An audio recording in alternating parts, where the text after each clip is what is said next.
Halo semuanya, kembali lagi di channel Lobang Pusar. Perkenalkan, nama aku Dio. Yang pada episode kali ini ada sesuatu yang cukup berbeda, karena aku akan menggantikan temanku untuk membawakan segmen kami yang terbaru, yaitu segmen Menali atau menceritakan narasi mitologi.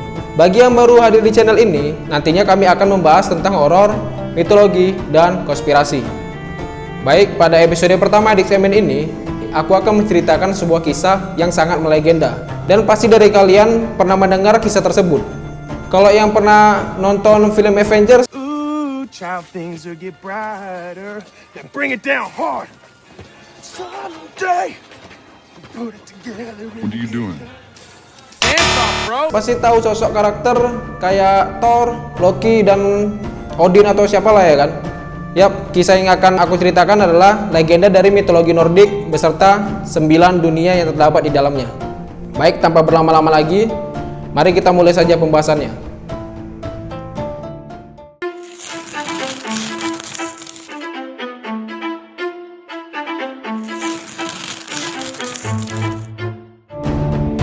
Mitologi Nordik merupakan kepercayaan dari masyarakat Eropa Utara sebelum kedatangan agama Kristen. Kepercayaan dan legenda tersebut menyebar ke negara-negara Eropa Utara lainnya, termasuk Islandia, yang memiliki sumber-sumber dari mitologi tersebut. Mitologi tersebut merupakan kumpulan dari kepercayaan orang-orang kuno Eropa Utara yang berisi kisah-kisah tentang makhluk supernatural, kosmologi, dan mitos-mitos lainnya yang ditulis dalam bentuk puisi atau prosa dan terangkum dalam Edda. Edda merupakan istilah di dunia Nordik untuk kumpulan puisi atau prosa lama. Mitologi tersebut ditulis sebelum dan setelah kedatangan agama Kristen di Eropa Utara.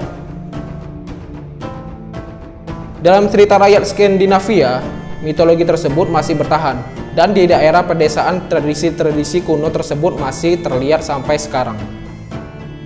Mitologi tersebut juga memberi pengaruh dan inspirasi dalam kesastraan pada zaman sekarang.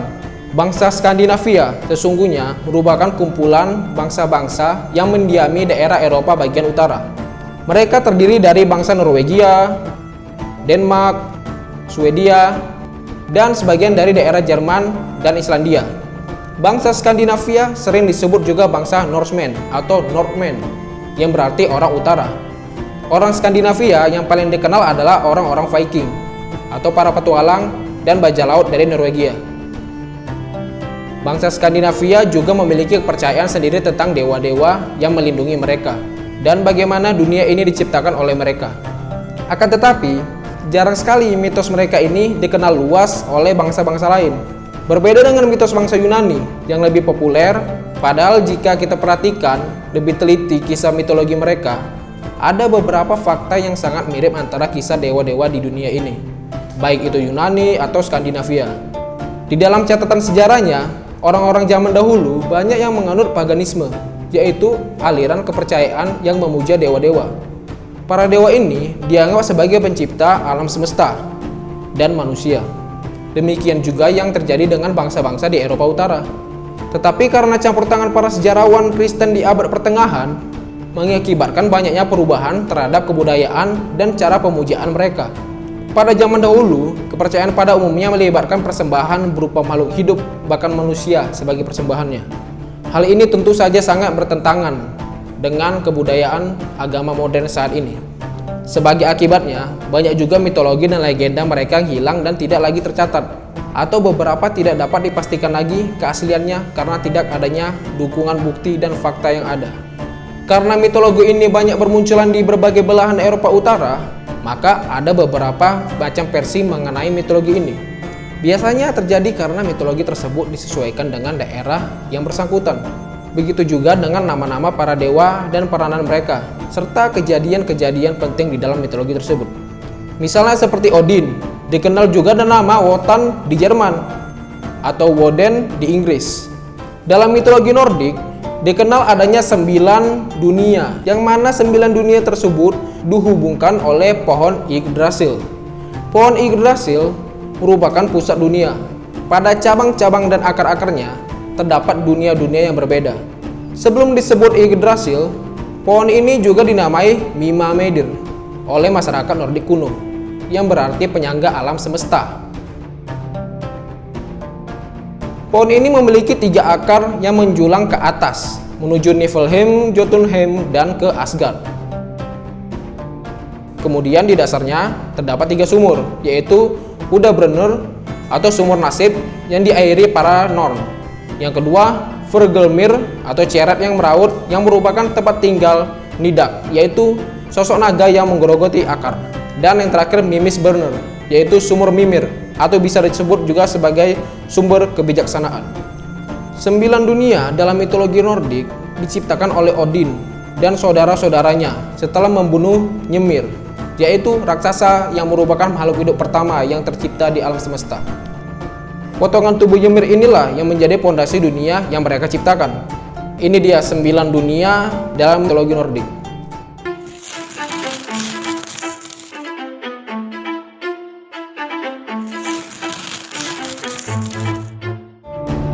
Yang pertama, Asgard.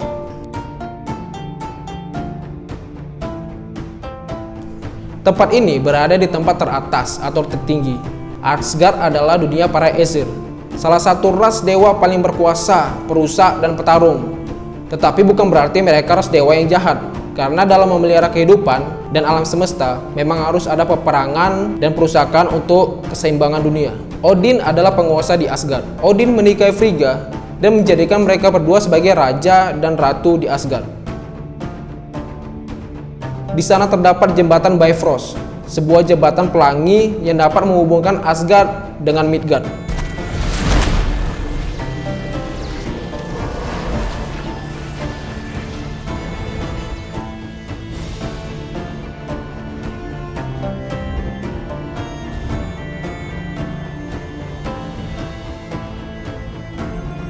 Di Asgard juga terdapat singgasana Odin yang bernama Hillsjalf, di mana Odin dapat melihat seluruh dunia dari singgasananya. Dan juga terdapat aula yang sangat besar yang disebut Valhalla, tempat Odin dan dewa-dewa lain berkumpul dan menjamu para Einherjar, yaitu orang-orang yang mati dalam peperangan yang dibawa oleh Valkyrie. Dunia selanjutnya adalah Vanaheim. Beberapa legenda menyebutkan Vanaheim berada di level yang sama dengan Asgard. Mereka berada bersisian atau bersebelahan. Tetapi versi lain juga ada yang mengatakan dunia para Vanir ini ada di bawah Asgard. Di bawah. Vanir adalah ras dewa pelindung, kesuburan, dan pemelihara alam. Dewa Vanir merupakan ahli sihir dan dapat memprediksi masa depan. 3 dewa Vanir yang paling dikenal adalah Njord, Freya, dan Freyr. Bukan Freya Mobile Legends. Konon katanya, bangsa Vanir dan Asgard selalu bertarung sampai akhirnya mereka berdamai. Hingga akhirnya ada beberapa ras Vanir yang diangkat menjadi dewa di Asgard, dan begitu pula sebaliknya. Setelah berdamai, mereka bersatu melawan Jotun, ras para raksasa. Berikutnya adalah dunia para elf, yaitu Alfheim.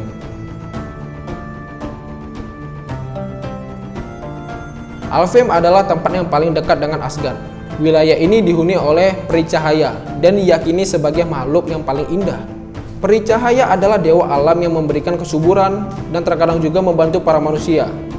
Mereka juga seringkali memberikan inspirasi lewat seni dan musik. Mereka adalah ras yang sangat misterius dan memiliki kekuatan sihir. Mereka tidak jelas memihak kepada siapa, terkadang netral, terkadang membantu para dewa, membantu manusia, tapi juga bisa menjadi sangat jahat dan mengancam.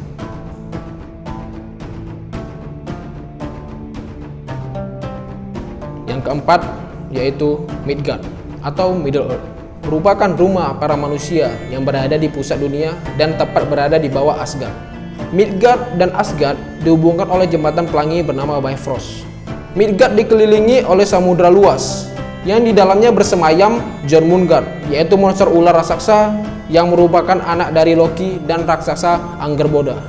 Dalam mitologi Nordik, manusia yang pertama kali tinggal di Midgard adalah Aks dan Embla. Mereka diciptakan dari pohon oleh Odin dan 2 saudaranya setelah mengalahkan Ymir. Odin tahu bahwa manusia sangat lemah dibandingkan para dewa.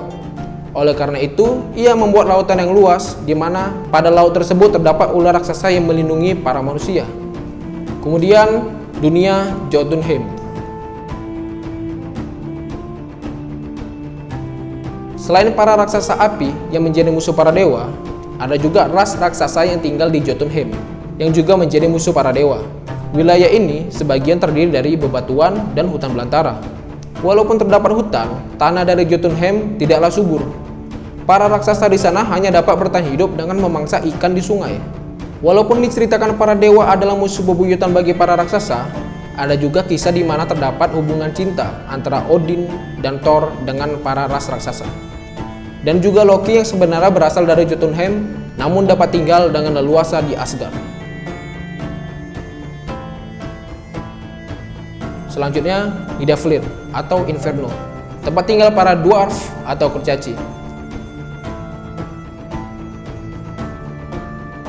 Mereka tinggal di gua-gua atau di bawah tanah sebagai penambang yang mahir dan ahli membuat peralatan dan senjata dari logam. Hreidmar adalah raja dari para kurcaci. Walaupun memiliki tubuh yang kecil, kurcaci diberkahi dengan banyak keterampilan. Para dewa di Asgard telah menerima banyak hadiah dari para kurcaci, misalnya tombak Odin dan palu Thor.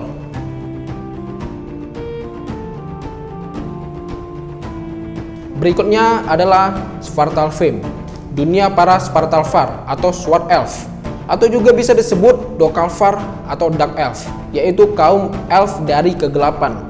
Dark Elf juga sering disebut kurcaci. Kebanyakan dari Dark Elf adalah pandai besi. Mereka menciptakan rantai Gleipnir dan dipersembahkan kepada para dewa untuk mengikat Fenrir.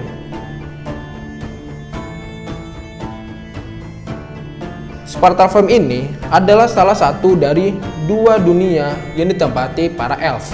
Nama lain dari dunia ini adalah Dark World atau Harudin. Dunia ini disebut Dark World karena hanya memiliki satu sumber cahaya dari bintang yang menyerupai black hole.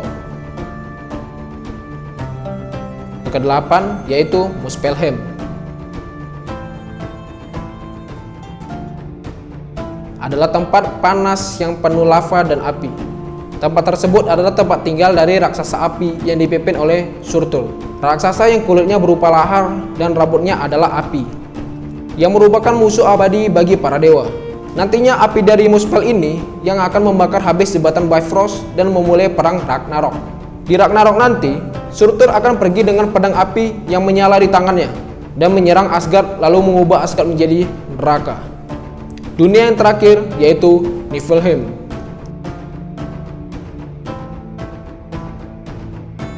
Apabila Muspel adalah dunia api, maka Niflheim sebaliknya. Niflheim adalah wilayah tergelap dan terdingin di dunia menurut mitologi Nordik. Niflheim berada di wilayah utara Gunung Gagap. Di sana juga terdapat sumur tertua yang bernama Hvergelmir, yang dilindungi oleh naga besar bernama Didak. Konon katanya, sumur tersebut adalah asal dari semua yang hidup dan tempat di mana setiap makhluk hidup akan kembali. Walaupun begitu, di Niflheim tidak ada makhluk hidup yang dapat tinggal di tempat tersebut, karena tidak ada yang dapat menahan hawa dingin di Niflheim. Niflheim merupakan rumah bagi para raksasa es atau Frost Giant yang dikuasai oleh Hel, yaitu anak perempuan Loki. Niflheim ini merupakan dunia pertama dalam 9 dunia yang merupakan cikal bakal pembentukan alam semesta, juga merupakan tempat orang-orang yang sudah mati berada.